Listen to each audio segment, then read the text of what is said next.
Welcome to the latest Seahawks Draft Log live stream. Rob Staten here. We are going to run through what I think the Seahawks are going to do in this 2026 draft. This is kind of like an overall draft plan based on how the first week of free agency has gone. And let's be honest, free agency is pretty much done in terms of its first flush now. I think we're well into the second wave. The second wave is even close to being completed. So we'll have a good idea of where the Seahawks stand and what they could potentially do in about 6 weeks' time when the draft comes around. Before we get started, make sure that you subscribe to the channel. Make sure you send those super chats. And if you've got a question you want putting to us, or if you've just got a general point that you want to chuck into the mix, then send it in via super chat. I will definitely put it up on the screen, and make sure you give the video a like as well. So first things first, I think the Seahawks have done a really good job, again, as they did last year, identifying and understanding where the value is positionally in the draft, and then tailoring their position going into the draft to match up with the situation that they're facing. What do I mean by that? Let's look at last year. Last year, there was a real demand from fans and some people who are in the media or are very noisy on social media to sign a veteran offensive lineman, that ultimately they had to do something. They had to fix the interior offensive line. They had to sign somebody. They had to go and get Mekhi Becton, who was a huge flop for the Chargers, or they had to go and get Tevin Jenkins. Will Fries, it was a massive mistake that they didn't sign him. And despite the fact that the Minnesota Vikings were willing to sign him without giving him a medical, how timely it is to bring that up now, given what has happened with Max Crosby over the last week or so. So they went into the free agency period knowing that there were options in the draft, a guard or tackles converting to guard, and therefore there was no reason to panic. There was no reason to overspend. There was no reason to do something that was ill-advised like the Minnesota Vikings did. And they were very patient about things and understood what was coming around the corner, and that what was coming was Gray Zabel with the 18th overall pick. Now, if Gray Zabel had been taken before the 18th pick, I think that was fairly unlikely to happen. But if it had, they had a couple of other options that they could have gone for as well. So they knew there was going to be value in the draft positionally at that area, and that they had 3 picks in the first 2 rounds, and that with one of those 3 picks, whether it was 18 or whether it was one of the 2 second-rounders, they were going to be able to get somebody who could play guard at a good level, at a good value cost, if the pick wouldn't be a reach and they could move forwards. That's good draft planning. The worst thing that you can do is say, oh, crap, we've got a huge need at guard. Let's go and spend millions of dollars on this very average player, commit ourselves to him for 3 years. And then when you get to the draft, perhaps feel less inclined to take someone like Gray Zabel. You've got to set yourself up for the draft. And I think they've done that again this year. They have not lost everybody. Now, if they'd have lost Rashid Shaheed and Josh Jobe as well, they would have had to have acted in free agency. They could not go into the draft with only 4 picks saying we need a replacement receiver returner, we need 2 cornerbacks, we need an edge, we need a safety. They couldn't do all of those things. So what they've done is they've made sure that they come away with Rashid Shaheed and Josh Jobe, and that set things up because they've got 3 picks in the first 3 rounds and then 1 in the 6th. Where is the depth in this draft class? It's very much at cornerback. I think that's the thickest position at the top end. It's pretty deep at edge. Now, I think that's a quantity over quality thing with the edge position in particular, but there are edge rushers in this draft who you are going to be able to get one if you so wish in the first 3 rounds. So you are protected. So you can go and replace Reek Woolen very easily in this draft class. You can replace Boya Mafe very easily in this draft class. So they've set themselves up there because it is deep at both of those positions. Now, running backs are a little bit different because it's not a deep running back class. But I'm sorry, that's just the hand that they were dealt. Just because the running back position in the draft is weak and was weak in free agency as well. Like there was no real alternative out there that to what they've signed for, or go and get Tyler Algier for $8 million a year, or go and get Rico Dowdle. That's not tilting things in your favor. That would have just been an expense that would have cost you a comp pick next year. It would not have been a wise move. But because of that situation, thin draft class, not many options in free agency, that doesn't mean that you panic and give Ken Walker $15 million a year, or you're franchising when you otherwise don't think the value is there for that particular player.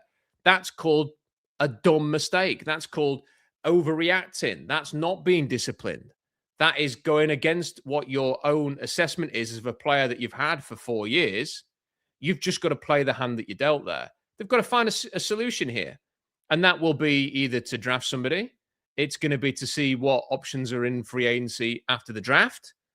And it's going to be making it work when the season begins. And by the way, they will also have options perhaps in the trade market when the season begins as well. Like Marshawn Lynch was an in-season trade. That proved to be pretty good. So if they get into the season and if 4 or 5 weeks in, they think, do you know what? We need a bit more running back here. They can always go and make a trade. So I think you've got to be a bit more relaxed in that sense with that running back position. Everyone's kind of like freaking out a little bit. They should have signed Ken Walker for $15 million if they knew they were going to be in this position. That's not how it works. You've got to set a value for Ken Walker and you've got to stick to that. And then if the value goes way beyond what you're prepared to pay, and I think it was about $10 million a year, and they went way beyond that, then you've got to go out and get somebody else in this draft class or in free agency, and you've got to make the best of a bad situation. But I'm telling you now, if you have a loaded roster, which the Seahawks do, and you are going to replenish at certain positions that you've been weakened at, cornerback, edge rush, for example, I think if you have a slight regression at running back, it possibly isn't going to matter that much, frankly. I don't think it is. Of all the positions, like if you have weaknesses at quarterback, cornerback, pass rusher, left tackle, that's a problem. I think of all the positions where you can probably feel as if you can get by, it's running back. And that's not as someone who disrespects the running back position. It's an important position if you've got a very talented player there. But the vast bulk of the league does not have somebody like Saquon Barkley or Christian McCaffrey or Jahmyr Gibbs. Like, look at the Rams. They have a 3rd round pick and a 5th round pick. Blake Corum and Kyron Williams, like running the football. They seem to be getting okay there.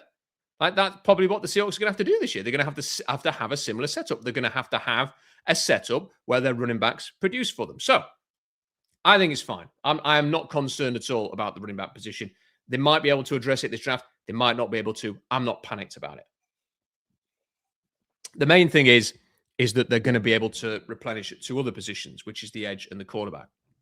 So you've got your 3 early picks. That could easily be cornerback, edge, running back in those 3 picks. What's a wild card possibility? Offensive line. Offensive line is the wild card possibility. There's been a little bit of buzz that, they'd be interested in adding somebody on the offensive line to compete with Anthony Bradford. We'll see if that's the case. I have a hard time feeling that they're completely satisfied with Bradford, that they are not considering that position at all. I suspect going into free agency, they were open-minded about bringing somebody in. What's happened is all of the interior offensive linemen have shot off the board very early. Some of them have got massive contracts. Like some teams, like Elijah Vera Tucker is a very good player, but he's barely played for 3 seasons, and the Patriots are giving him like a huge contract here. That's an approve it contract. It's a we expect you to be healthy and playing contract. So that situation didn't come to the Seahawks. But if it does in the draft, if there is a player in the draft that they think that's a really good tackle that can kick inside, or a guard that could play right guard or compete with Anthony Bradford, I think they would seriously consider that as well. Because let's not forget, and this is not a thing about completely got to get rid of Anthony Bradford like some fans think. I think if they started next season with Anthony Bradford, they're starting the same offensive line that won the Super Bowl last season. I don't think that's going to be a huge problem, frankly. I like Bradford will have some good snaps and some bad snaps, and that's just the way it is.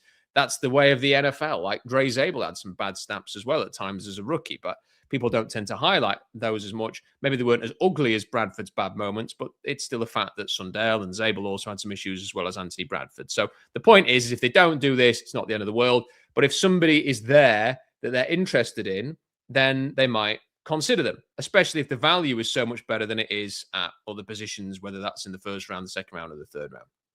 And the other thing I'd finally say on this before I actually talk about some players is that Zabel was a tackle convert. Gray Zabel was a left tackle at North Dakota State who they kicked inside to guard. So the reason I bring that up is I would not be surprised if the Seahawks look at this tackle class and think, there's a player that can be a really good scheme fit. There's a player that we are grading very highly that we think can be a very good right guard for us for the future. And that kind of finishes off the line. That has to be a consideration as well.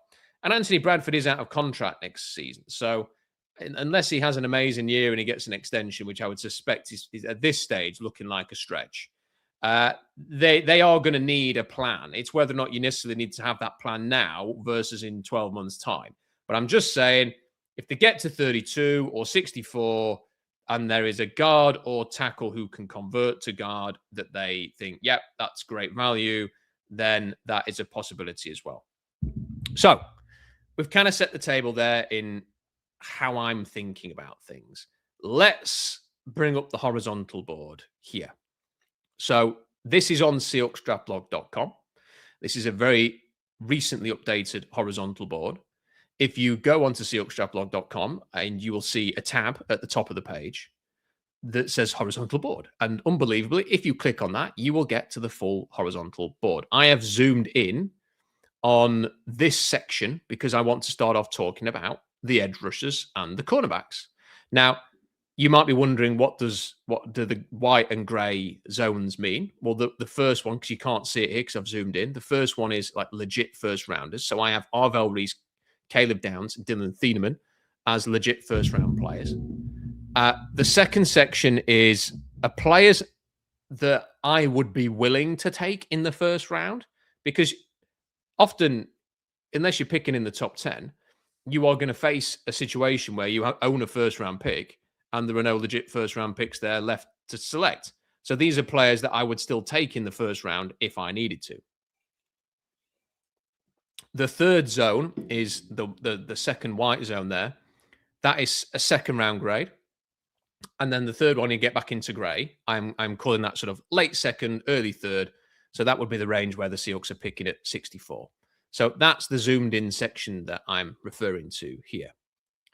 So let's have a look. I think first and foremost at 32, you've got to look at the cornerback position. Now, the reason that I would say that in particular over the edge position is that one thing we have learned over the last few years in the draft is that cornerbacks tend to last. Think about it. It's not just the players, you maybe expect them to go to 20 and they end up going at 25, 30. But even people like Patrick Surtain have lasted a little bit longer. You know, they didn't go in the top 5. They're sort of back end of the top 10. You know, that is the kind of thing that happens sometimes, is that cornerbacks just last 5 to 10 picks later than they should. Now, everybody has Mansour Delane as the top cornerback. I am holding off on that because I understand, watching the tape, that Mansour Delane looks very intelligent. He reads things very well. He's competitive. I liked him last season. I liked him at LSU this season. I like Mansour Delane. But he has 30-inch arms, and there were question marks about his long speed, and he didn't run at the combine.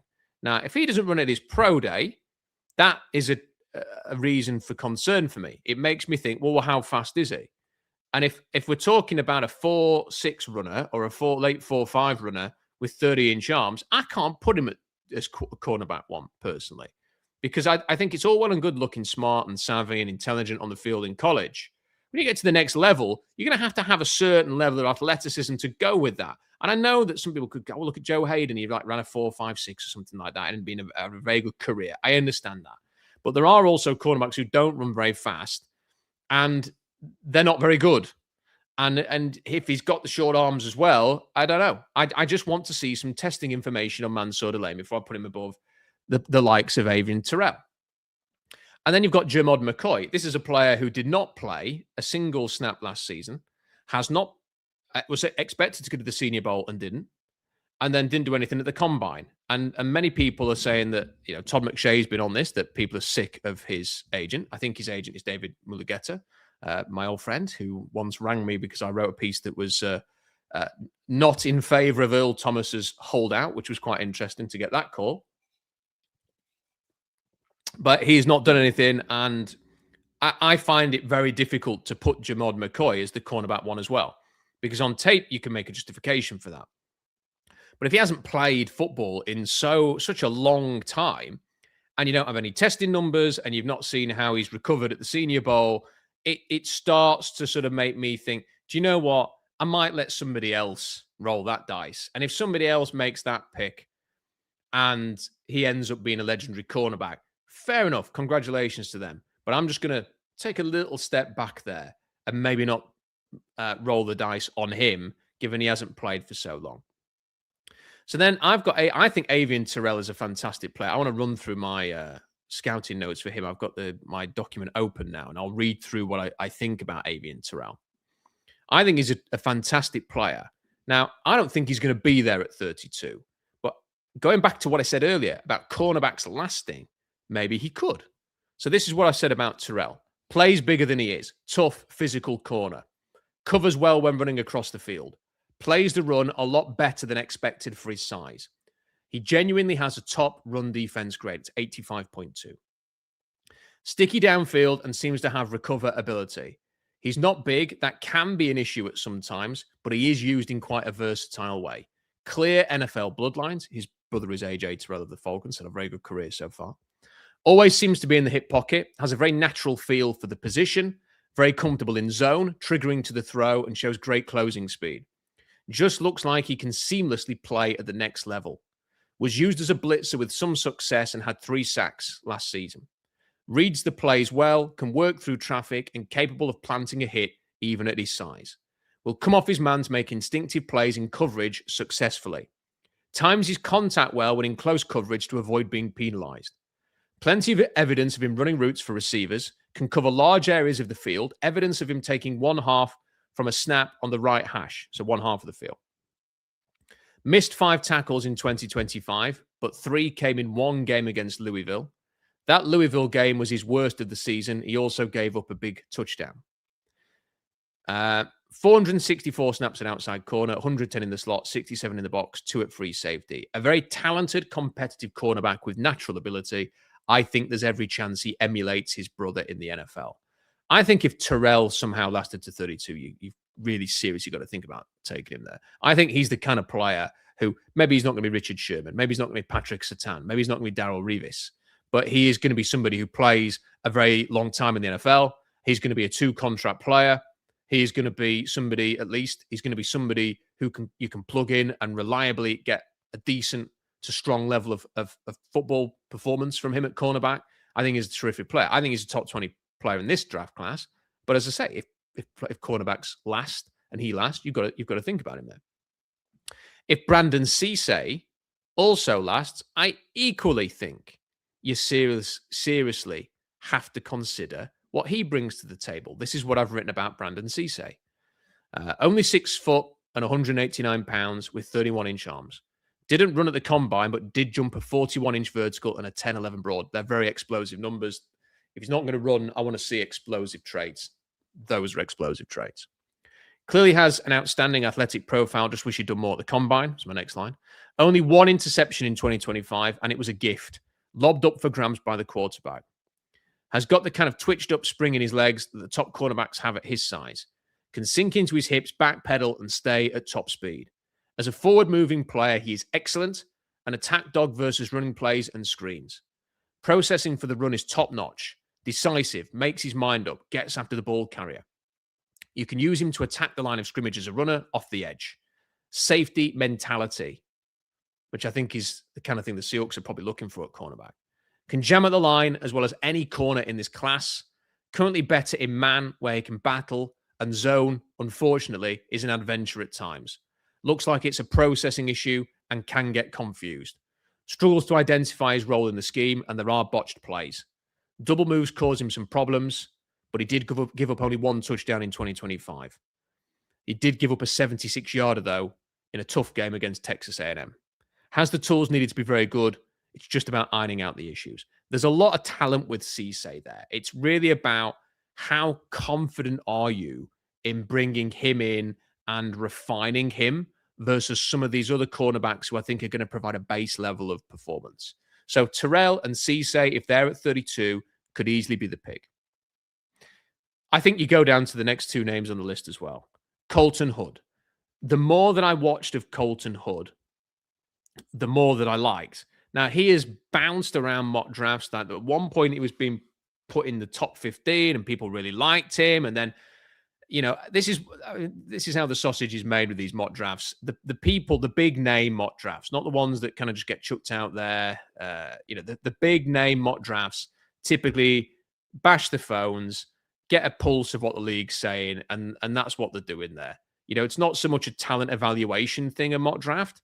It's more about what are your mates saying in the league. That's kind of how these things work. So obviously some people have probably told him, you've got Hood a bit high there and stuff like that. And he's kind of bounced around a little bit. And he's kind of settled into the late first about where the Seahawks are picking. Now, I like him. I like the way that he plays. And I think like Terrell and Cisse, he has the kind of mentality that the Seahawks look for. Reasonably sized, 6 foot, 188 pounds, 31.5-inch arms. Likes contact. I worry that at the next level, he might be a flag machine. Often when he's stuck to the receiver, he is making contact. Needs to be able to run in the hip pocket without being all over the receiver. I thought he was lucky not to be flagged a lot more in college. Seems a bit flat-footed on release at times, but his recovery speed appears to be very strong. There are plenty of snaps where he's running right alongside the receiver. As a pure cover man, there is a lot to like. So many reps where he's right there next to the corner like a shadow. Run defense, though, is not a strong point. Tackling form needs a lot of work. It is sloppy. You want to see a lot more desire and a lot more technique in how he tackles. Had 6 kick returns for Colorado in 2024. He played for 3 teams. He was at Auburn, then Colorado, then Tennessee. Wasn't the best corner for Tennessee in 2025. I thought that freshman Ty Redmond performed a little bit better than he did, and obviously McCoy was injured. And he was only the 11th fastest cornerback at the Senior Bowl, but he ran quite well, ran in the 4.4s at the Combine. So I think with Colton Hood, he is somebody that he is a steady pick.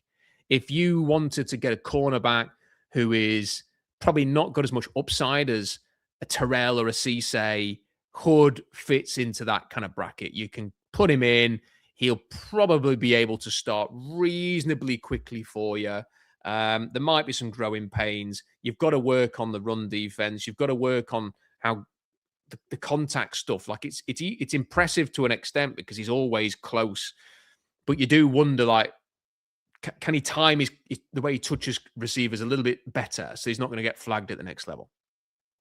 So that's something to consider. And then you've got Chris Johnson. Now, Chris Johnson is kind of the talk of the town at the moment because he's been reported to have a official 30 visit with the Seahawks. Now, here's the thing about Chris Johnson.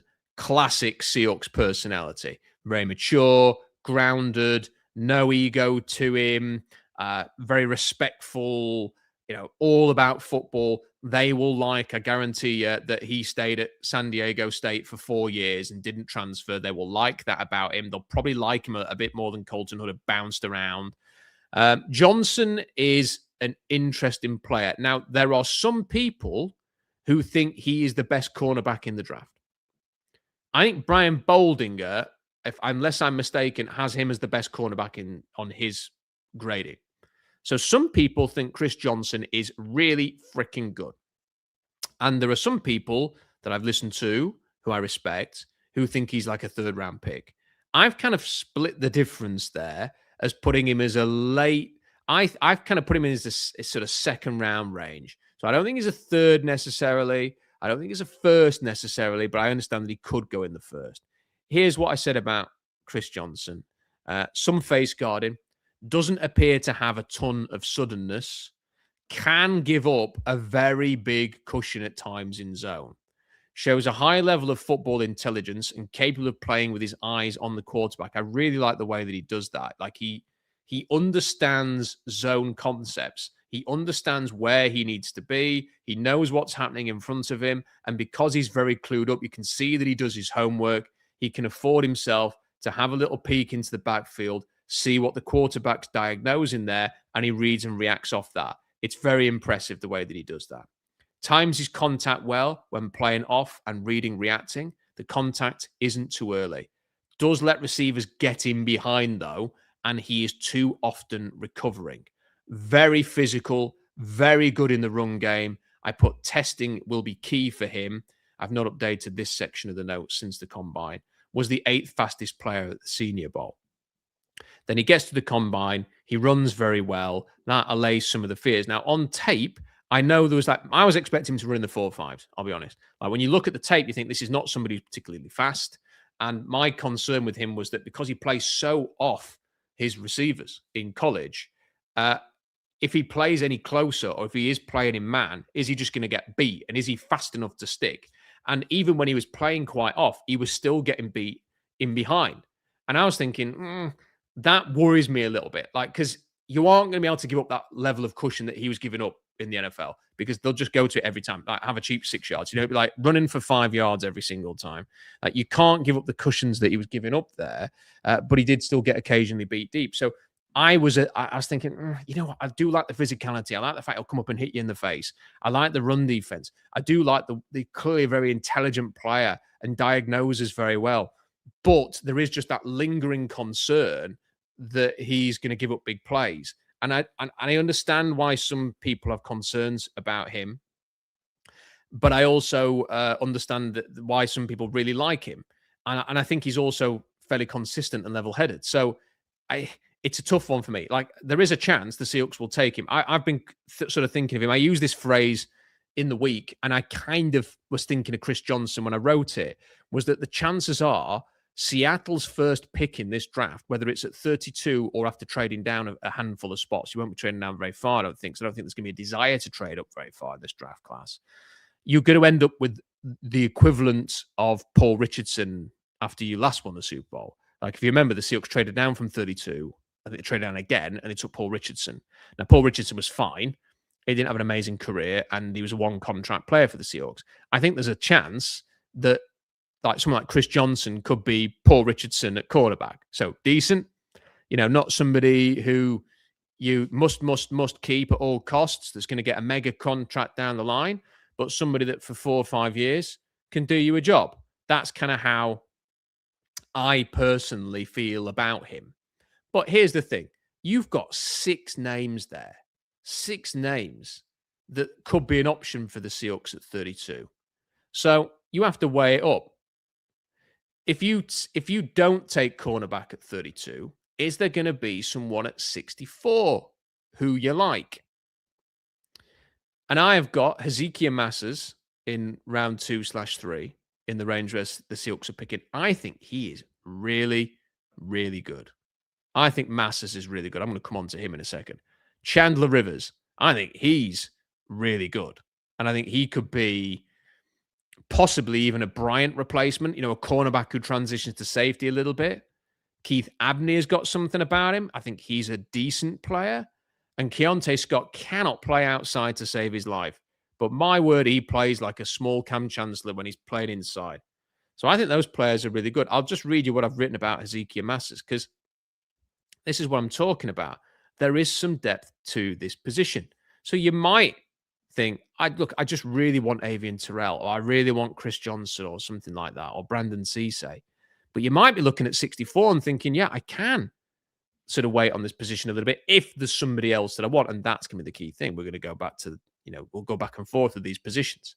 Hezekiah Massas, who I really like, by the way, shows really good feel and understanding in coverage, correctly comes off routes, reads the play, and then plays the ball. Back pedal and transition are smooth, and he's able to keep his eyes on the quarterback.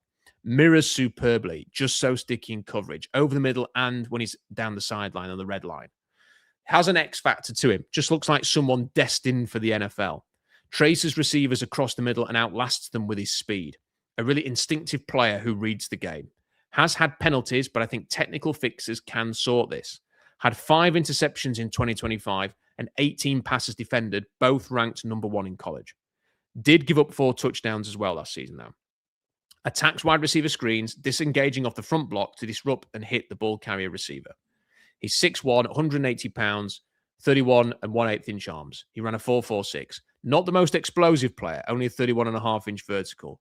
But there is a heck of a player here for a staff to mold. Strong special teams experience as well, but his tackling technique needs work. I think Masters has got every chance. Like this is the kind of thing I think you have to consider here, is that if the player that you are taking at 32 at cornerback is potentially a one contract solid player, not someone who's going to maybe be a core player for 8 to 10 years like a Terrell would be. If Chris Johnson's like I said, a Paul Richardson type who does a job for you, but not spectacularly well, are you better off shooting for a bit more upside at a different position and then taking Hezekiah Masters, who I think at least could do potentially the same thing? I think there's a lot of talent with Masters there. So I think you have to think about that. By the way, people talking about how, Paul Richardson as a player is in small, skinny and stuff like that. I'm not talking about style, like body type or anything. I'm simply talking about impact. So I really like Masters. I want to talk to you about some of these others as well. So Chandler Rivers, who I've got there, I really enjoyed watching him, the Duke cornerback. I have put here extremely competitive, sparky suddenness in his movements, very instinctive in zone, can read what's happening effectively and react, switches in zone with ease, not recklessly freelancing.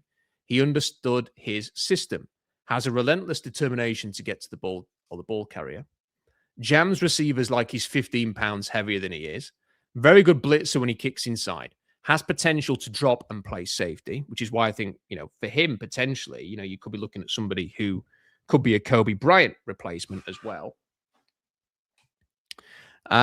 His react to the ball carrier is decisive and he accelerates like a missile. On receiver screens, he regularly ducks the first man and blocker to make the tackle. His technique on his back pedal needs work. He is side-on and clunky. Could get beat deep without a more natural back pedal and transition. You'll never, ever have to worry about Rivers want to in a game.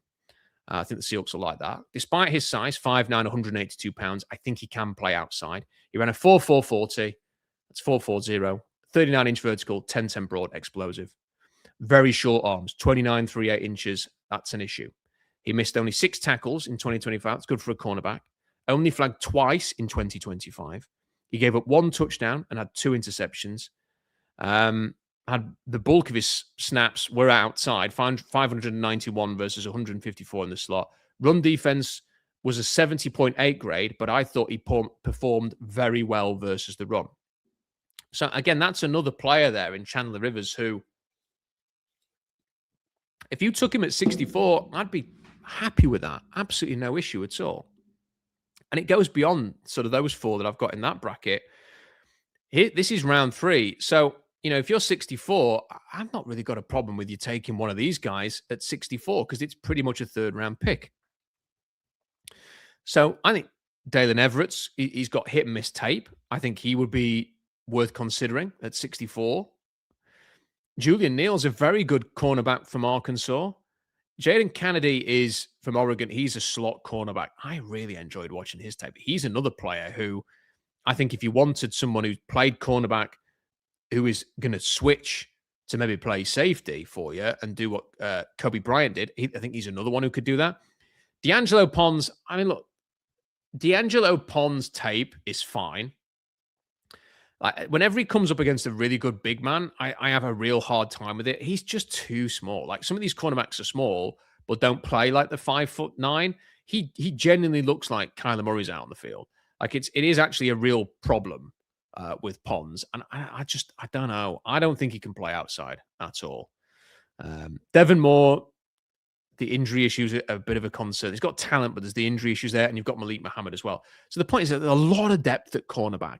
So you don't have to take a cornerback at 32. If you feel as if the player presented to you there at that position is that good that you've got to take them, fine. But you don't have to. So that's kind of the option I'm going with there for that at cornerback. Now, you will notice to pivot to the edge options here, I don't have anybody in the same kind of bracket as the cornerbacks. I think David Bailey's overrated for me. Like, I think he's a good player. He can rush the passer in college. And his testing was good, not great. I think there are things to like about him. I'm not quite sure he's got like relentless, massive upside. I had somebody comparing him to Von Miller at one point, and I nearly choked on my drink. Like it's just not. Like if you watch him, his change of direction is clunky as anything. Like there are good counters, gets after it. He can bend a little bit. I have to say, just the body type for me is alarming. When he stood next to Romello Height, who I'm going to talk about from a Seahawks perspective, when he stood next to Romello Height at the combine, Romello Height looks like a pass rusher in the NFL. David Bailey did not. And body types with Bailey, with Ruben Bain, with Akim Messidor.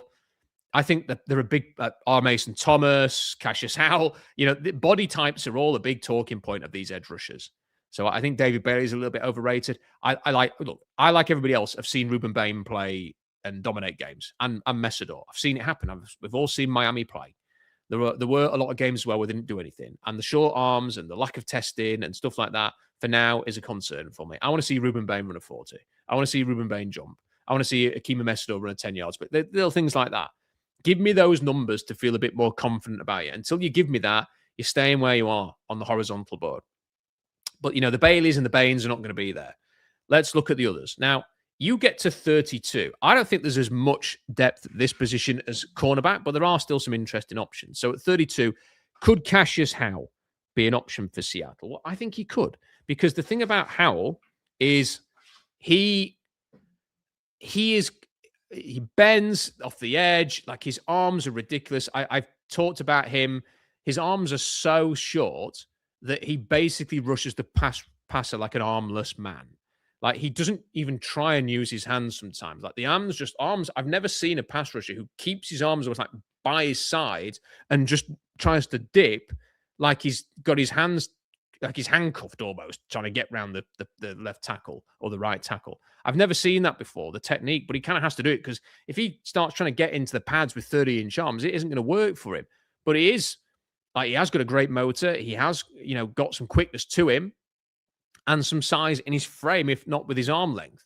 So there are some very interesting things there. And his personality, Cassius Howell, I'm here to tell you, is very much a Seahawks type. Like, I definitely think Chris Johnson is. I definitely think the likes of Terrell and Cisse are. I definitely think that Cassius Howell, Seahawks type personality. So I think there's some potential there. I'll read you what I said. I've written about Cassius Howell. And there's another thing that I want to come on about Howell that is important that I think we need to mention as well. So let me just find my notes here on Howell. Let me go up to where he is on the list. Okay. He has 30.25-inch arms. That is a problem. Understatement of the year. Athletic enough to avoid college tackles. High effort player. Needs to win with quickness. Hand use can be non-existent. Will try to avoid contact rather than engage and rip through. Will not win with speed to power that often at the next level because of his arms.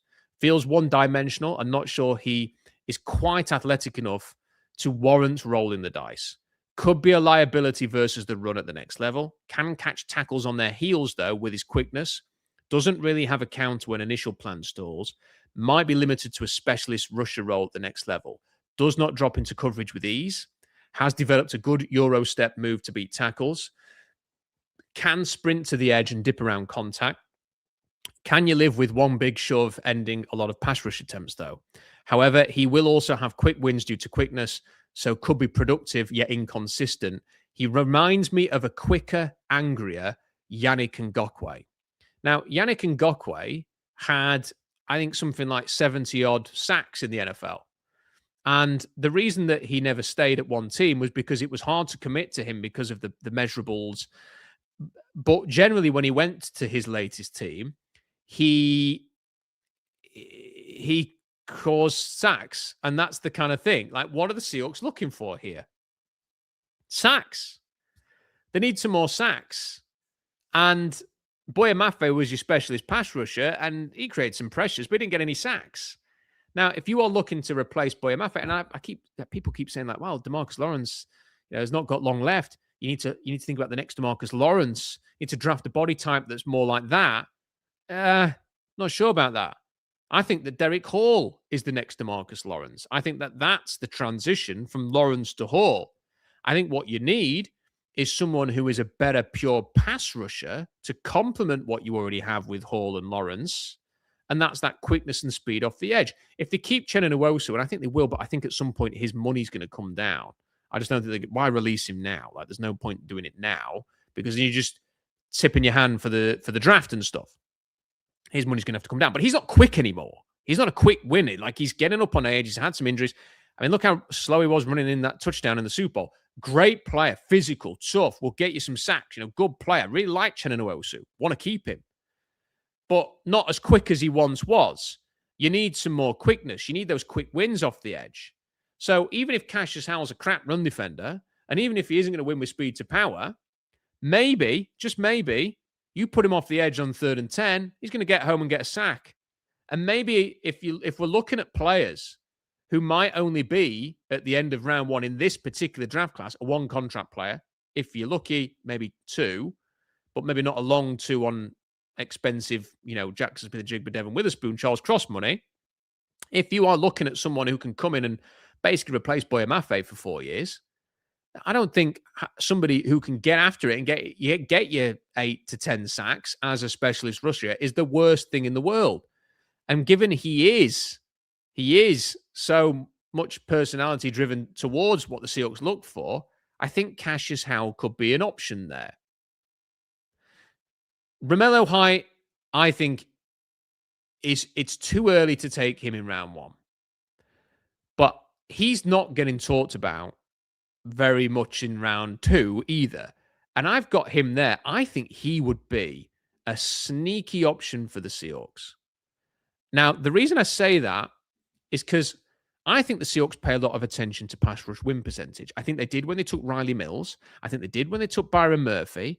I think they look at the pass rush win percentage score. Now, when I look at pass rush win percentage, Nadeem Tucker is top. Now, he played at a certain level in college, so, that has to be taken into account here. And his was like 28.4, but again, the competition has to be considered. Ruben Bain was second, 23.5 pass rush win percentage, 23.5%. Romello Height's third with 21.8. So that's better than David Bailey, better than Akim Messidor, better than Cassius Howell, 19.9, better than R. Mason Thomas, better than Malachi Lawrence, better than Zion Young, better than Danny Dennis Sutton, TJ Parker's down at the bottom, 15.5.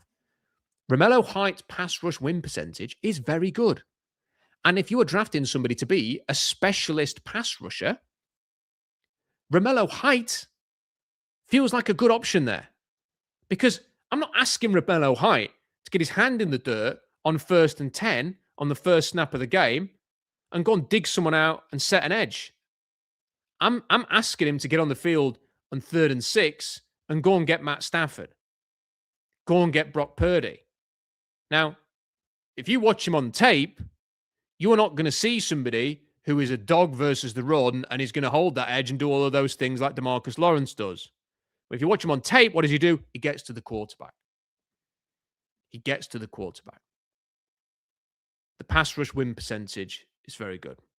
Pressures, also very good. Now, Ruben Bain was top on that as well, 83 pressures. David Bailey, 81. Akim Messidor, 67. Romello Height, 4th, 62. So, he's 3rd in pass rush win percentage and 4th in pressures. So, the guy gets home. So, I'm just saying, like, if you want somebody who is going to come in and rush the passer for you as a specialist rusher, because that's what I think the Seahawks need, I think Romello Height could do that for you for 4 years.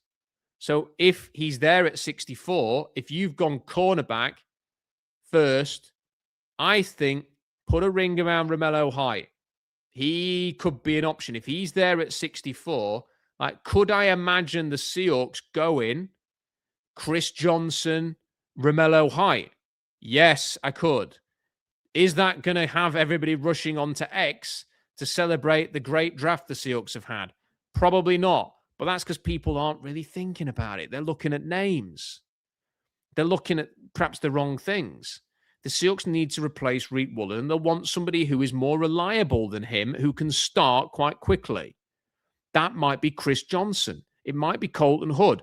I'd love it for it to be Avion Terrell if he lasts. I don't think he will. It could be Brandon Cisse, but he needs work. Can't start as quickly. Upside, better than Chris Johnson. Better than Colton Hood on Cisse. But Chris Johnson can start a game for you potentially next year. Learn the system. Play zone very well. That gets him on the field quicker in Mike McDonald's defense. You might feel like you can go and play and win a game of football with him at cornerback across from Josh Joe with Devin Witherspoon sort of flying around all over the place. And then if you need somebody on third down to get after the quarterback, Romello Height could do that. So that's what I'm thinking there. That's that to me feels like a plan.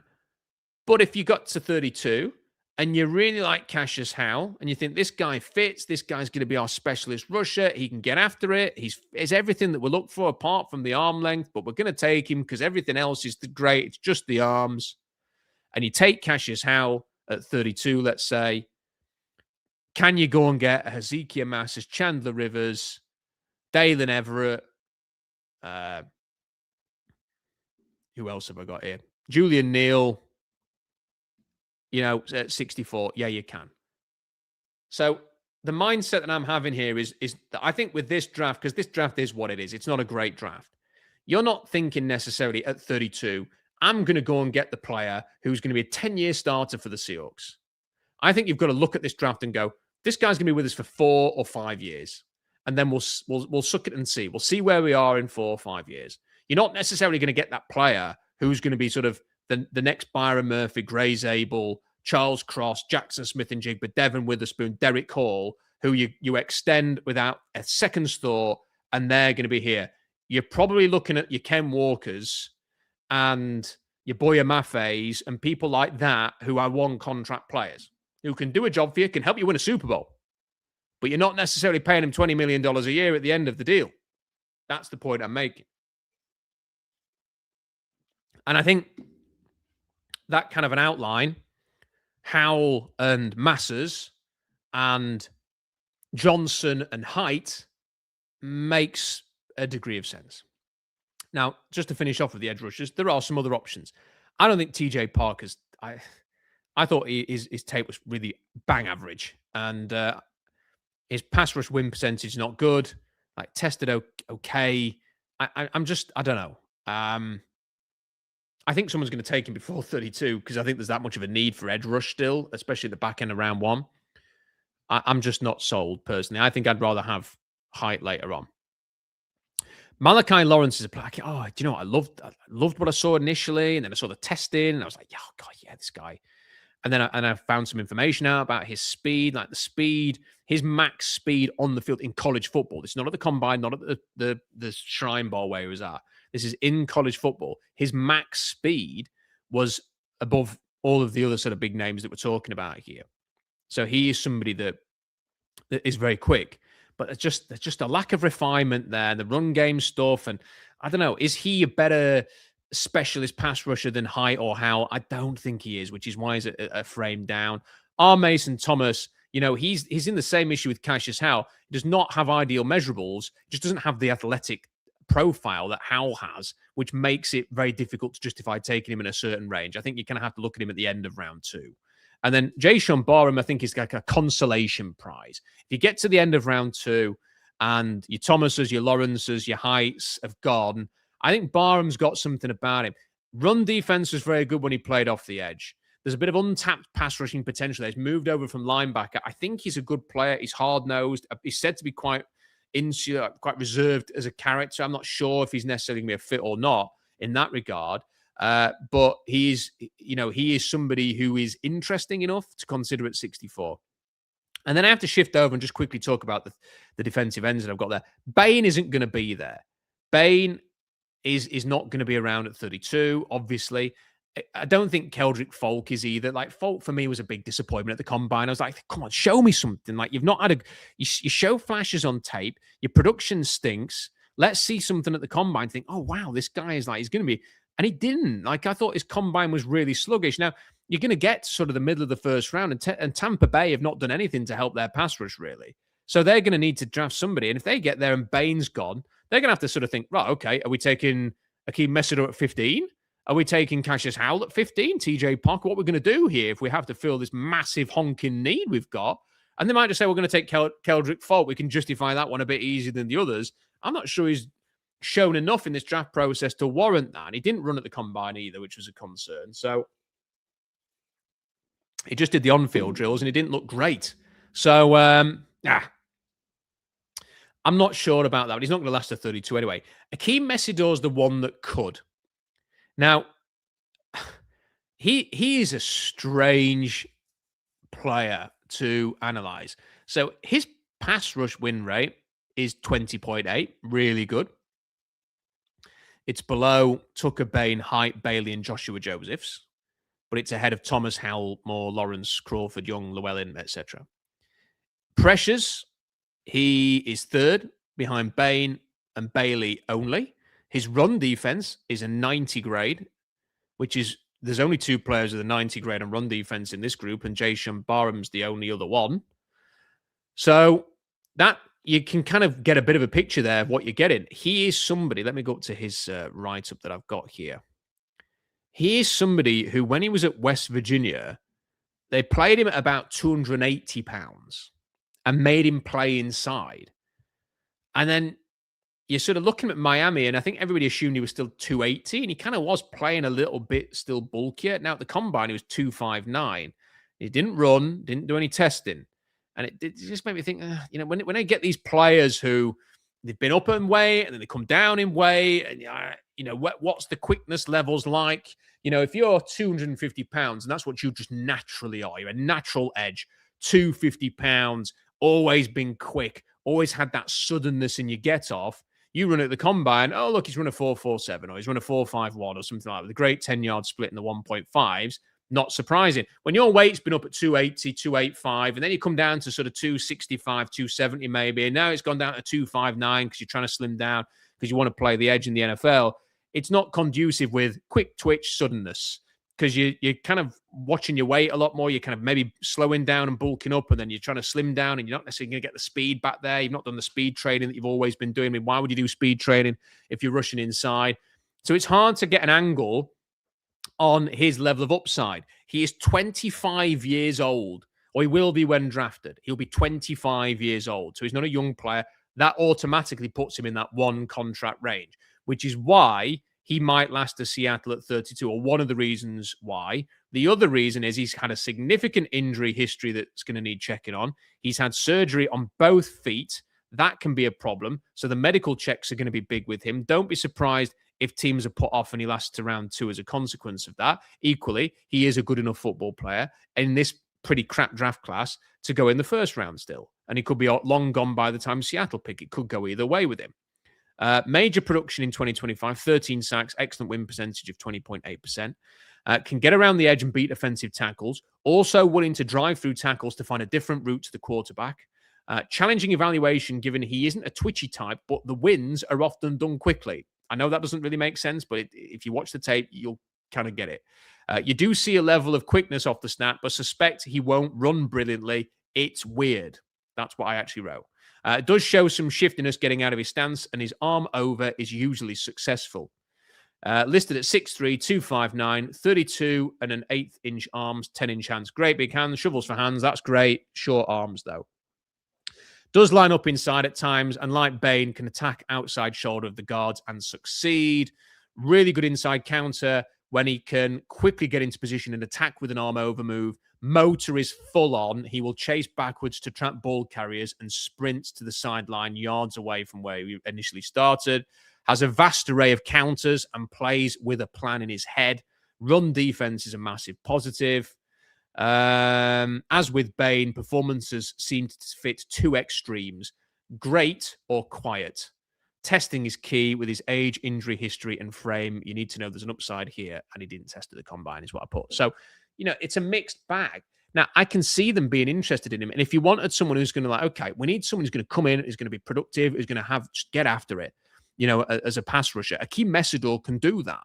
It's just, the injury stuff and the age and the arm length. Does it all kind of, you've got someone a bit younger and less of an injury flag in Howell that you could go for there, potentially. You've got your cornerbacks who don't have some of these question marks. Like Messidor for me is sort of like, if you are a team that needs someone who can maybe play for you quite quickly and is a bit more mature and developed as a physical person, then he's your man. And there may be other teams that think, well, okay, we'll plug him in and start quite quickly. I have to say, I think he's probably going to last a bit longer than some of the mock drafts are saying because of all these things. He might last into round 2. But if the Seahawks just really like him and think this guy can get after it, they might take him. But he's a one-contract player at 25 years old. And the way that he plays and the way that he is and the injury history, it's hard to sort of see him getting a contract extension when he's pushing 29 that's going to take him through to, say, 33, 34. That just doesn't seem very likely. But he will be an option for the Seahawks there. So that's the edge. That's the cornerback. You've kind of got the way that I'm thinking with those two positions. Now let's talk about running backs, because that's obviously a big thing. So I'm going to scooch over here to the running backs. The second column, it's here. So it's the second column that you can see. Jeremiah Love's not going to be there. Jeremiah Love's going to go in the top 5. You've then got sort of the next 2 players on the board. Now, I've got Jadarian Price and Mike Washington in a very similar range. I would not rule out, and I think Seahawks fans need to prepare themselves for this, because you might think, well, the plan Rob's just come up with there with the defensive ends and the cornerbacks, and you kind of, you're going to double with those 2 with your first picks. I wouldn't rule out a running back with either a 32 or 64. This is a team that has taken running backs early. Rashard Penny, 27th overall. Ken Walker at the top of the second. Zach Charbonnet at the end of the second. Kristen Michael at the end of the second. They are prepared to draft this position very early. And as much as I've said, they do a good job sort of not reaching on certain things, not reaching on certain positions, because they know they can get to the draft and they can address an issue there. Maybe, just maybe, they think Jadarian Price is a really good player. We'll take him at 32. We don't think anybody else is going to take him there. So we think we're going to take him there.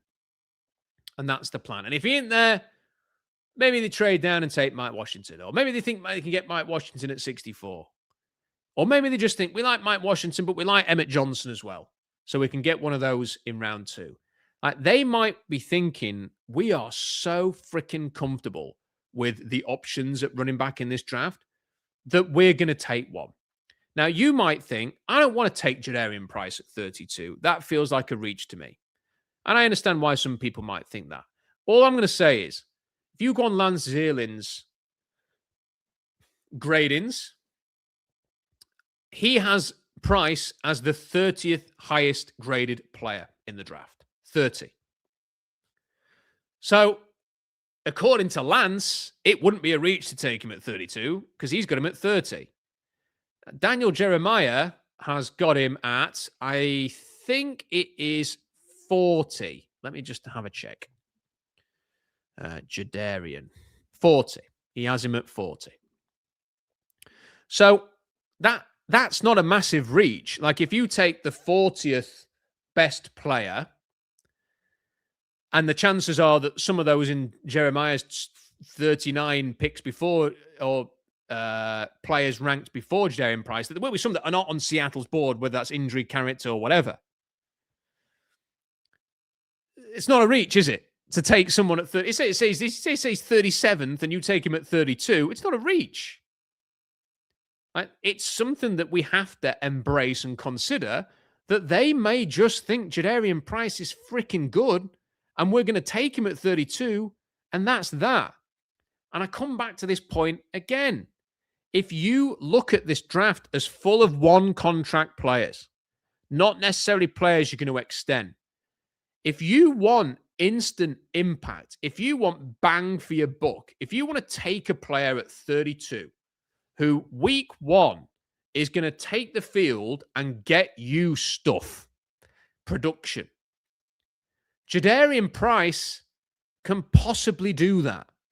Now, I'm not saying that I'd take him at 32. I'm not totally against it, though. And I'm just preparing yourself to at least embrace that thought. Because I know what's going to happen over the next few weeks. People are going to fall in love with cornerbacks and edge rushers. They're going to dismiss the idea of a running back at 32. I'm not saying it's going to happen, but it might. So I think it's something to consider. Now, here's my write-up on Jadarian Price. You tell me whether you think this is a good player or not, and someone that could do a job for the Seahawks. Acceleration and burst hints at major NFL potential, particularly in a zone system. Watching him run outside, hit the edge with decisiveness, then explode upfield is interesting. Loves to fly outside, stick his foot in the ground, and get vertical. Bounces outside, but doesn't dance. Ken Walker. When he doesn't bounce, he gets downfield quickly, breaking through gaps, and then the fun starts. Equally is patient, letting gaps establish without wasted motion. If he breaks to the second level, he will be a threat to score anytime. Gives the impression he could be an excellent fit for Seattle. Speed hints at massive upside. Averaged 37.8 yards per attempt on kick returns, scoring 2 touchdowns. Ideally sized, played at about 5'11 and 210. Despite being spelled, had a 20-plus yard run in 8 games last season. That's despite playing behind Jeremiah Love. Still had 8 20 or more yard runs last season. Averaged 3.92 yards after contact per attempt. Fumbled 3 times in 2025. That is frustrating, but it is what it is. Pass protection grades are poor. 6 catches on 7 targets in the passing game. None of this makes for an easy projection on his third down value, is what I wrote. But then Ken Walker wasn't a great third down play. They took him off the field. He's not Marshawn Lynch or Chris Carson on contact. He's more an electric type runner. That said, he can break through weak tackles. Worked exclusively in as a two-headed monster at Notre Dame with Jeremiah Love. Might be best remaining as part of a duo, which we know the Seahawks want to have at running back. Now, I am not saying that this is somebody who is going to come into the league and you are going to be thinking he's Jahmyr Gibbs, Devon Achane, Saquon, Christian McCaffrey. That's not the point. It's not about that. Is he somebody who is a better fit in this scheme than Ken Walker is? Yeah, I think he is. Is he somebody who can produce the kind of running game that you need to be successful? Yeah. Do I think he can start quickly? Yes. Am I at all concerned about his combine? No.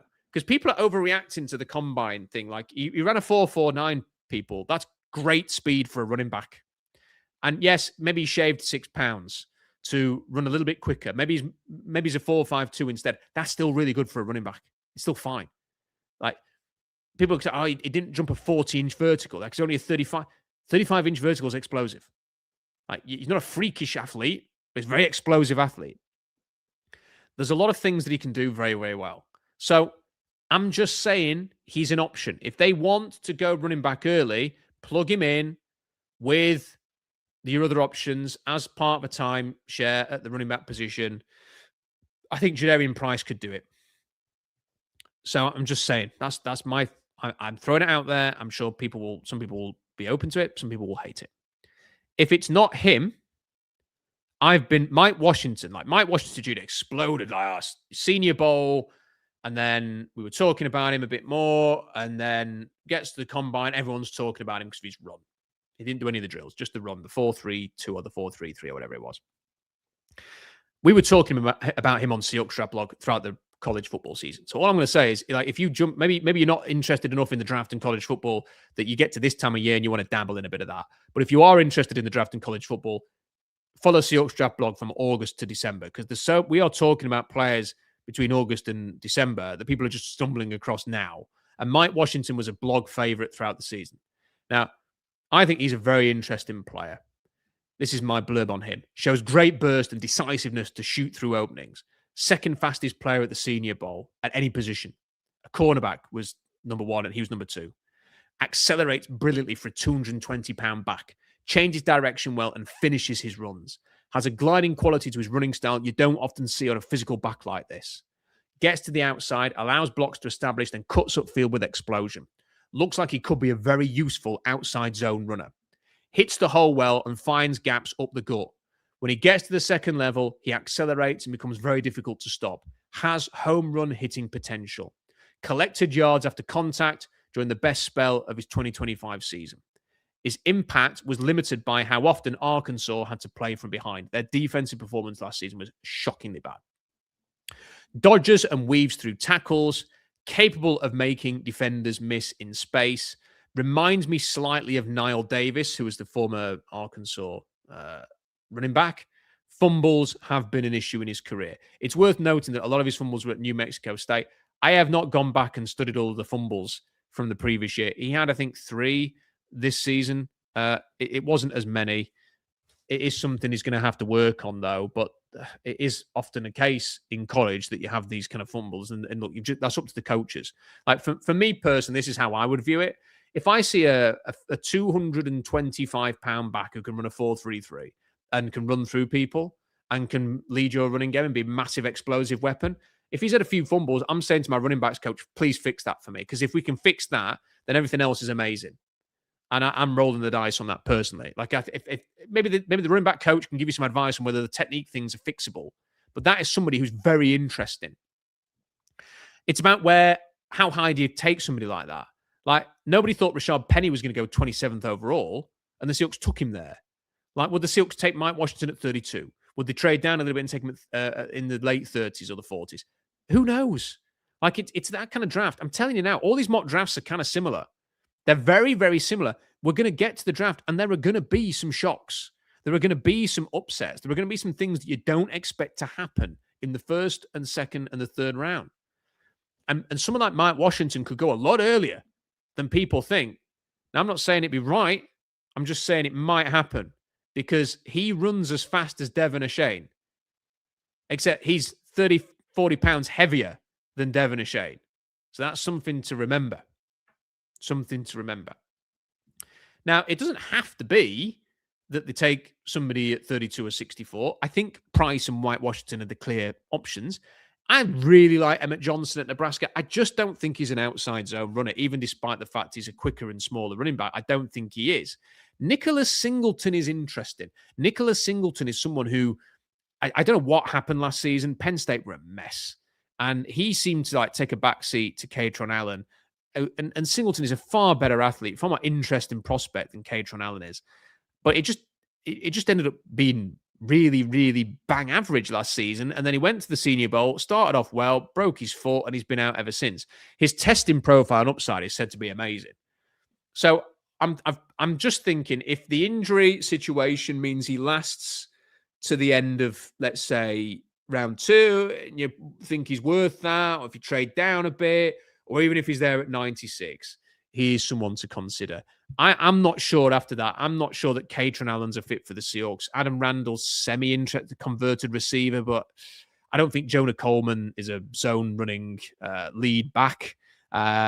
Jam Miller, there's something to like. There are things to like about Jam Miller. I don't think he's necessarily a fit for what the Seahawks need in this instance, and Le'Veon Moss is injured. So, and then you've got the other guys out there, but you can check out the horizontal board. But later on, I think my guess is they're either going to go for this position. They could go for this position early. They could take one at 64. It's also possible they don't take any running backs, and then they wait till the draft's finished, and then they see who's left in the veteran market. Is a Brian Robinson who worked with Brian Fleury in San Francisco available still? Maybe he is. Maybe you go down that route. Is there somebody that you can trade for? Is there, is an Alvin Kamara suddenly available? Somebody like that. I think you play it by ear. You play it by ear. I don't think that they're forced to go running back in this draft. I think it's going to come down to, do you like somebody enough to take? And I think Jadarian Price and Mike Washington could be good enough to take, but I also think there are players at other positions who they could prefer instead. I will also say this, as much as the players I talked about earlier are character fits for the Seahawks, Jadarian Price and Mike Washington Jr. feel very much like their character picks as well. I've studied their interviews and I've had a watch of them, and I think they would fit. So that's kind of, I think you get a picture of sort of what I think they're going to do. Your cornerbacks, your edges, your running backs. Your wild card is your offensive line. Let's talk briefly about that. And then I want to spend a little bit of time finally on safety position and then maybe a couple of other things that I want to quickly discuss here. And then I get your super chats and we'll call it a day. When I say, offensive line and right guard position, I did mention that Gray Zabel was a tackle in college and they moved him to left guard. Is there a right tackle in this draft who they like enough to take at 32 and 64 and kick inside? The obvious one is Jennings Dunker. I really like Jennings Dunker, as you know. I would be very happy to kick him inside.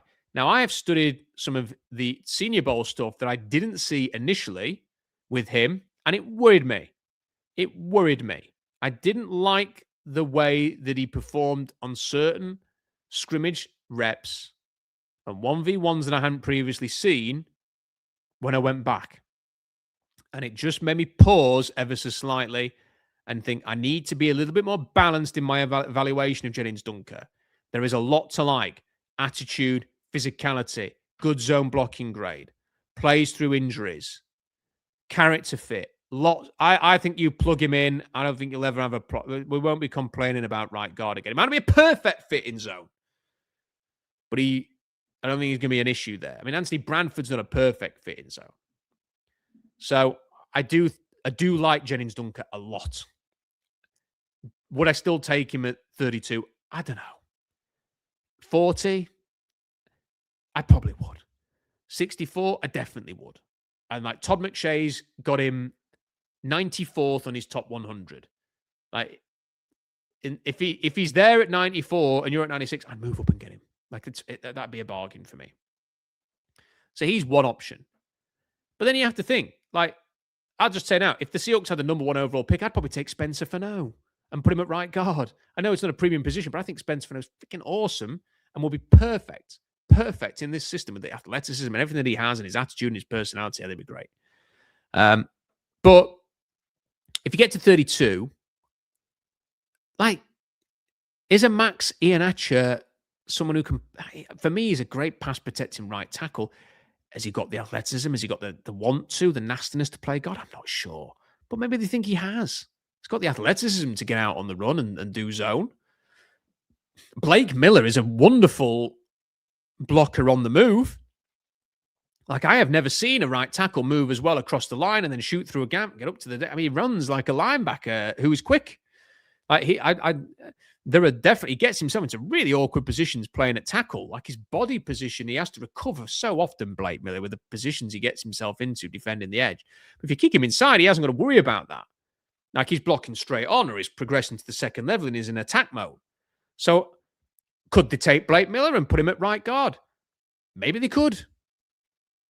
Does Caden Proctor last to 32? Probably not. But if he did, I like him a lot better at guard than tackle. I think he could be a freaking awesome guard. And he had good zone blocking grades despite being 360 pounds. So and he's a good athlete for that size. So that's an option too. And then I think when you get into round 2, I don't know if Emmanuel Pregnon has got like the best zone blocking grade on PFF amongst all the offensive linemen in this draft. He's not a zone blocking guard, man. He is a power, monstrous, big, beefy gap scheme blocker for me. He's not somebody that is a natural fit in zone. Kalen Rutledge could be a good fit in zone. Like, he's a bulkier guy, but he's athletic, he's explosive, he's got great attitude, plays with great ferocity. He is somebody that they could look at, I think, in round 2. If they really wanted to replace Bradford, he could be an option there. So, I'm just saying that could be that's the wild card for me. We can all see cornerback, edge, running back are like the priorities right now. O-line, a wild card potentially to add some competition there. Just keep an eye on that particular spot. If they go later on for the guard situation, I watched Jeremiah Wright last night. He reminds me a lot of Anthony Bradford in that he's not a great athlete, but I was really impressed with the way that he actually progressed to the second level, despite his size and frame. There's a lot to like there. Like, he's going to get beat. When you attack him at an angle on his outside shoulder, it's going to be a problem for him. But he can get out on the move, and he's massive. And when he gets into you, he's a bully. He's massive. Like, there's definitely some things to like there. Chase Bisontis is pretty overrated, in my opinion. Athletic, short arms, but a bit overrated. But then you've got people like Keegan Trost, great zone blocking grade. Like, why did it only click for him last season in a long college career? Was it Missouri or was it him? And then you've got Micah Morris, look like a factory-built offensive lineman at the combine. So did Jaden Roberts, who is quite frustrating on tape. There's a whole bunch of guards there. Not all of them are zone blockers. They're quite big and bulky, but there are some players there that they could potentially look at if they wanted to later on. So that's that. Finally, I just wanted to touch on a couple of other things. I think there are important things to know about certain players. Like Gabe Yakas, I really can't work out Gabe Yakas because you watch one Gabe Yakas game and you think, I think he could be a really good option for the Seahawks. And then you watch another game and you think, no, I don't. And like the sack production's good, but then there's a game where he doesn't bring it. There's like a game where his run defending's terrible. Then there's a game when he's really getting after it again. It's so up and down like a yo-yo. It's quite hard to sort of work out what he is. He ran really fast at the Senior Bowl. It was really quick on the Zebra technology. Then didn't test at the combine, and he didn't do anything at his pro day either. So I think he's going to do a private workout before the draft. I think I read that somewhere.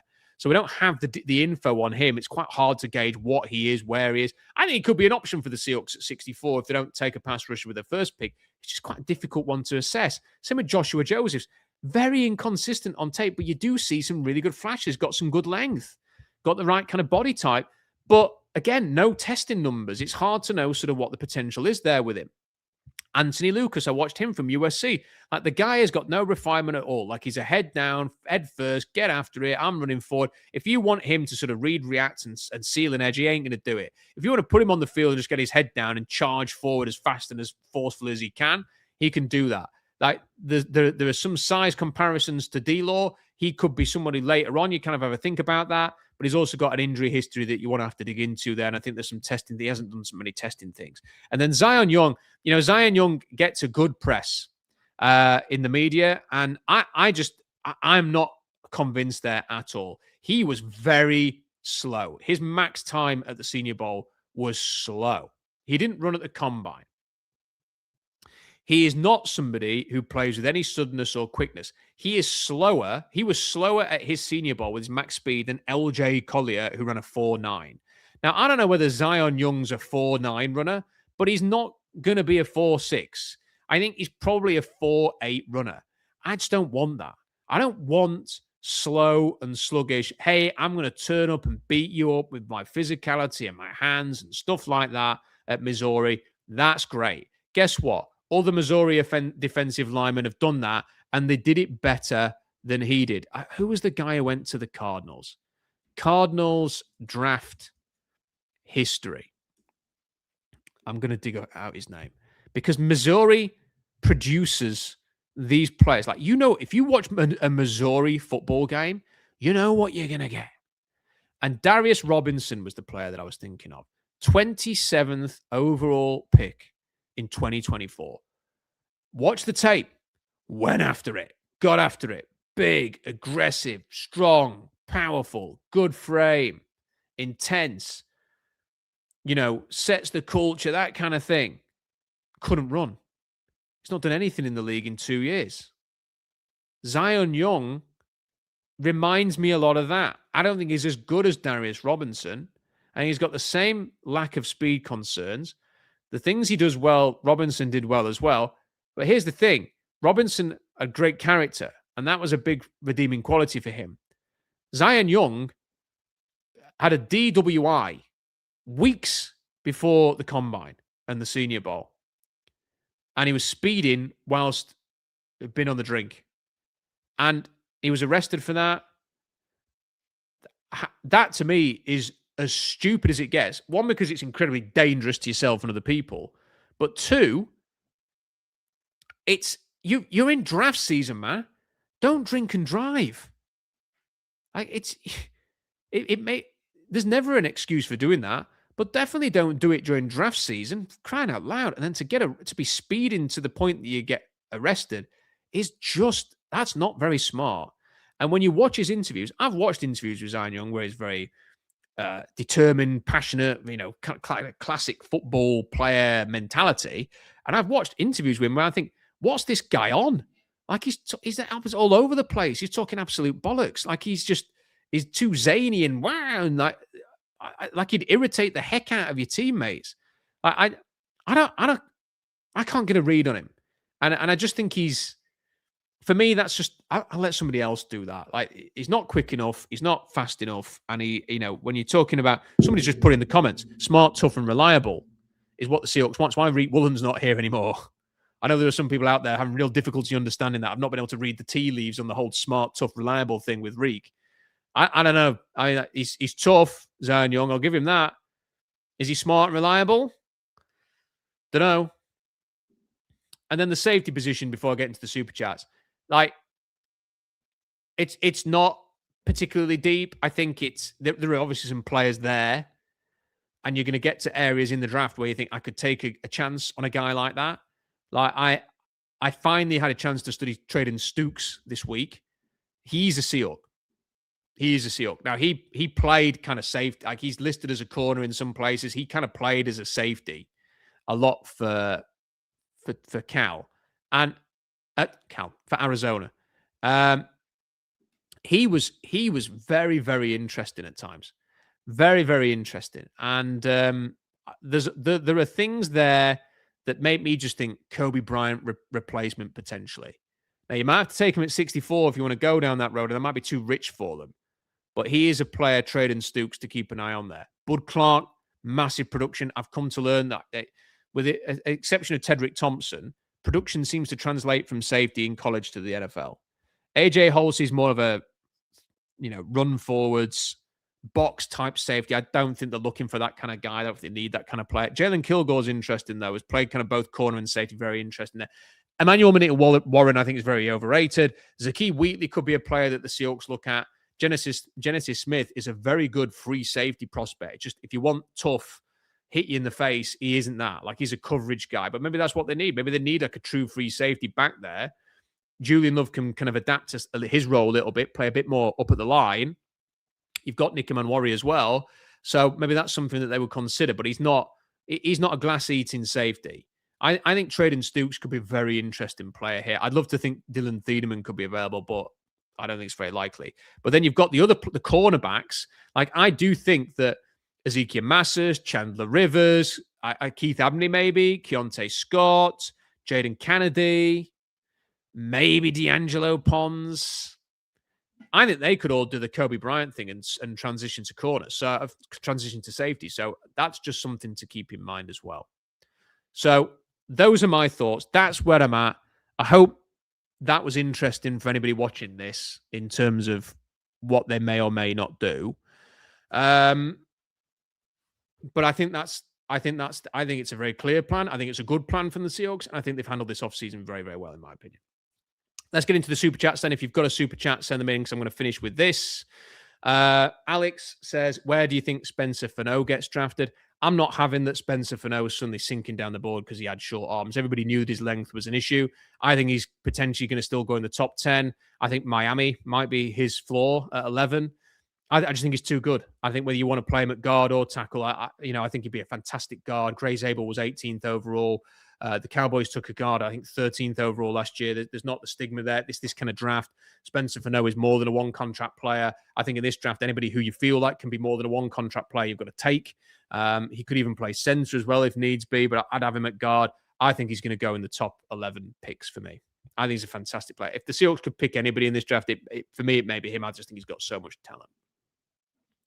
Bankster3 says, trade back, snag a DB on edge with the first two picks, grab an Emmett Johnson or similar in round 3 or 4. I don't think Emmett Johnson's going to last to 96. I'll tell you that now. Competition everywhere else. What do you think about Clowney or Kyle Van Noy as a veteran rotation guy? This is something I meant to talk about. So I'm glad you brought this up, Bankster. If the Seahawks, then they're not. So let's say they go running back first or second, and then the other pick with the first 2 rounds as a cornerback. When you get to round 3, the edge options might not be great. So one option is that you go cornerback, running back, or running back, cornerback. You're a different position in round 3, and then after the draft, you go and call Von Miller. I'm not sure Jadavian Clowney's been linked with a return to Seattle. I'm just not sure he wants to come back. Kyle Van Noy feels like he's at the end. I wonder if Von Miller's the one. Like, you wait till after the draft, and then potentially you give Von Miller a call. You didn't want to come last year. How about you come back this year? And he's your Boye Mafe replacement. That could be a distinct possibility here. They could sign a veteran pass rusher after the draft. It's not going to affect your comp picks. That could be an option for them if they want to go running back, cornerback, or cornerback, running back. So that's something to definitely bear in mind. Dax is a name, says, love the analysis. Go Hawks. Thank you for that. Matt, always appreciate your coverage, Rob. Thank you, Matt. Massively appreciated. That's a very generous super chat. Mike says, thoughts on trading for Will Levis and dumping Drew Lock. They are not going to dump Drew Lock. There were people sort of suggesting that Drew Lock could be traded. Like, these other teams may be looking for a backup or a bridge or something like that. Drew Lock is in Seattle now, and they're going to keep him as long as they can. They trust him. They like him. They like him as a person. They like what he brings to the quarterback room. They don't want him to start games because they want Sam Darnold to be healthy, but they like the chemistry that they have there. They are not going to dump Drew Lock.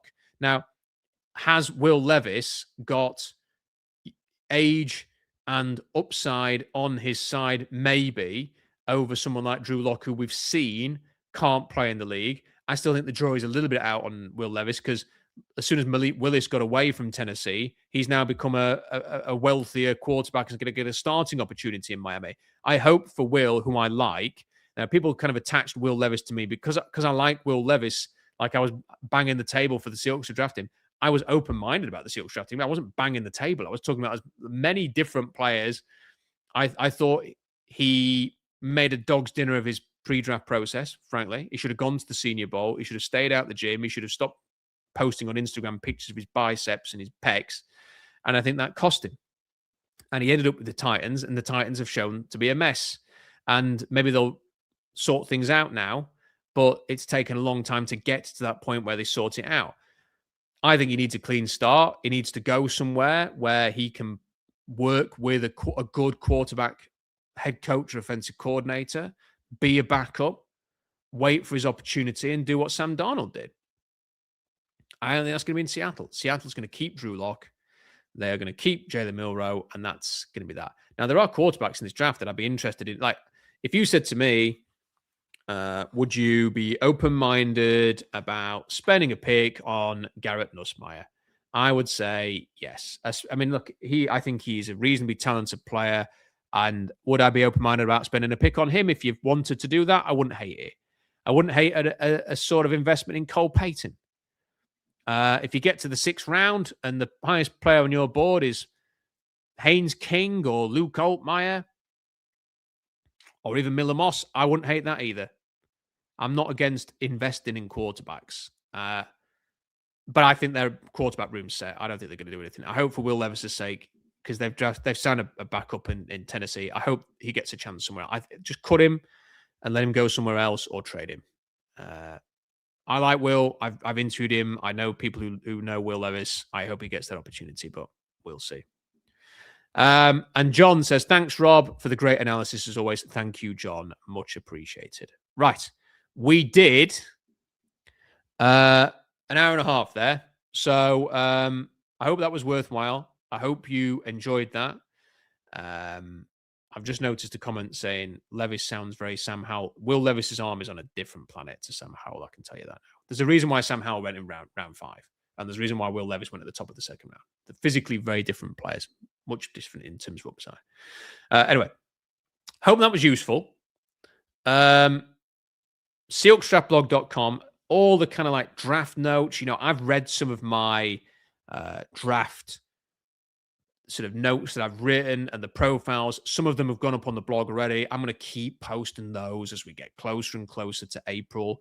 So stay tuned to SeahawksDraftBlog.com. You will get all of that analysis in written form. There is now a scouting reports tab. So if you miss any of them, you can go and find the threads where the players are being talked about there. I'm going to keep updating that. There's going to be loads of information about all of the players in this draft class. I'm going to keep doing the horizontal board. I'm going to keep doing mock drafts. I'm going to keep talking about options for the Seahawks. If there's anything happening in the Seahawks world, I'm going to talk about it. I'm going to try and do interviews when I can. There's going to be, hopefully, touch wood, some information from inside the league that I can garner between now and the draft as well to share with you guys. So you might want to tune in for that as well, whether it's the channel, whether it's Seahawks Draft Blog. So make sure you get over to SeahawksDraftBlog.com, which is completely free. It is not a Substack. You don't need to subscribe. You don't need to pay me any money. If you want to be a patron, you can do. That's totally your choice if you want to help support the running costs of the blog. But it is free. Seahawks Draft Blog. There's not even an advert on there. So you can scroll away on your phone or on your laptop or whatever it is, or your computer at home, and there's no adverts cluttering everything up. It's just written words, good, honest work from a labor of love. So check out SeahawksDraftBlog.com. This channel, like I said, we're going to have so much analysis like this. We'll have guests on, we'll have conversation, we'll do mock drafts, we'll have interviews. So if you haven't subscribed already, and as I always say, half of you watch these videos are not subscribed, and just do us a favor, just hit that little subscribe button. Let's get those numbers up. Look at the great content that you get during the regular season and in the off season. Let's get this channel, Rob Staten Football, charging forward to the subscribers. So if you haven't done me the favor of subscribing already, please do. Do me another favor. Like the video. Leave a comment in the comment section. Few and few of you do like the video and leave a comment, even though I ask you every time. But if you could do me the favor of doing those things, it would be much appreciated. And if you could hype the video once the stream is finished, that would also be appreciated too. And spread the word. Word of mouth, big thing. Hey, if you checked out Rob Staten Football on YouTube, if you checked out SeahawksDraftBlog.com, that will do me a big favor as well during this draft process. We're going to leave it there. Thanks for your super chats. Thanks to all my Patreons. And if you're wondering where the Seahawks are picking in the draft, it's 32. And when you get the 32nd pick in the draft, the reason that you get the 32nd pick, unless you've traded it away, is because you are the Super Bowl champions. And the Seahawks went to this bad boy, Super Bowl in Santa Clara. And if you missed the news, they won the Super Bowl this year, handsomely, defeating the New England Patriots. The Seahawks are Super Bowl champions. Enjoy the rest of your weekend. Until next time,